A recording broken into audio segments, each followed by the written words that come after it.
Beloved, one more time I come to you. My name is Pastor Don Odunze Jr. I bring you a little message, the grace injection. Just something you need to think about.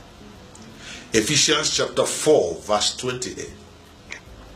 Let him that stole steal no more, but let him work on something that is good with his hands, that he may help somebody that is in need.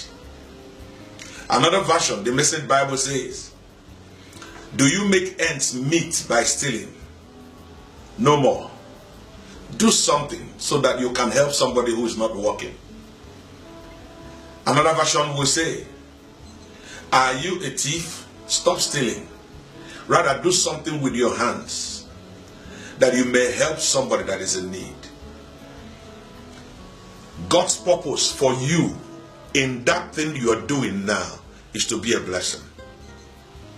Where you are, your job, your marriage, your contracts, the good things around you, is not just because you need them, but because you're meant to be a blessing to someone. You're a solution to someone's problem. You're an answer to somebody's prayer. And may I ask, are you an obstacle or are you an answer?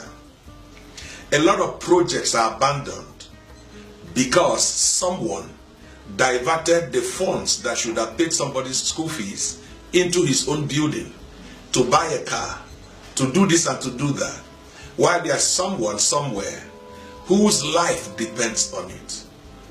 And so the purpose of your work, of your contract, of your blessing is not just to enjoy life, but to be a blessing to somebody by your side. The person is not far from you. How many people are blessed by the reason of where you are? How many people are blessed by what you have? Certain things are not for you. It's for you to send it to someone. And so your positioning in life is to be a blessing to someone. But look at this. What's the relationship between stealing and working with your hands to help someone? The way we read it is the way it is. What is the relationship? Stealing and working to be a blessing to someone, I tell you. There are things that come into your hands. There are things you receive.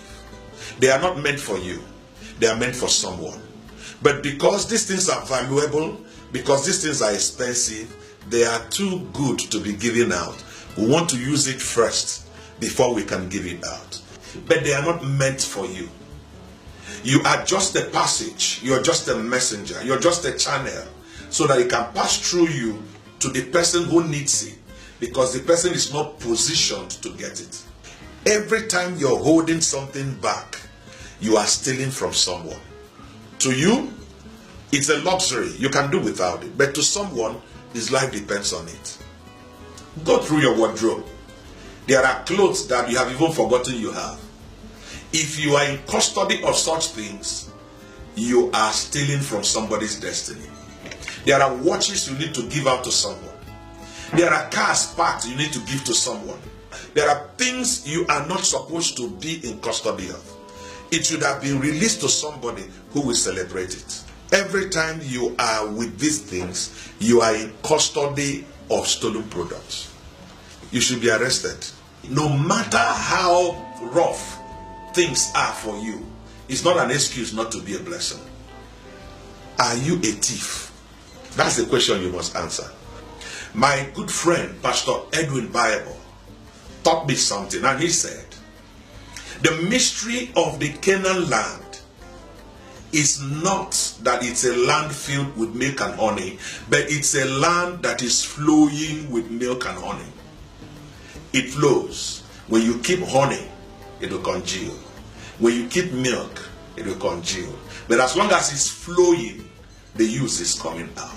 It's not meant to stop in your hands. It's meant to pass through you to someone.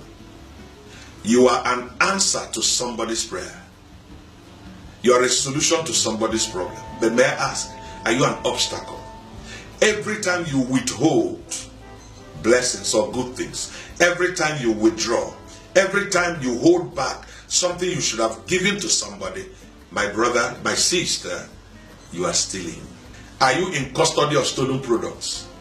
Because in your house, I can see so many of them. In your wardrobe, I can see them. In your drawer, I can see them. In your account, somebody's school fees is right there. But because you want to do a project, you can't listen to that person. You are stealing from someone.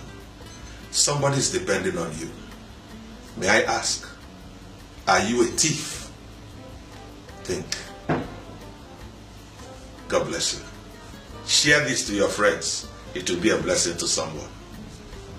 Think.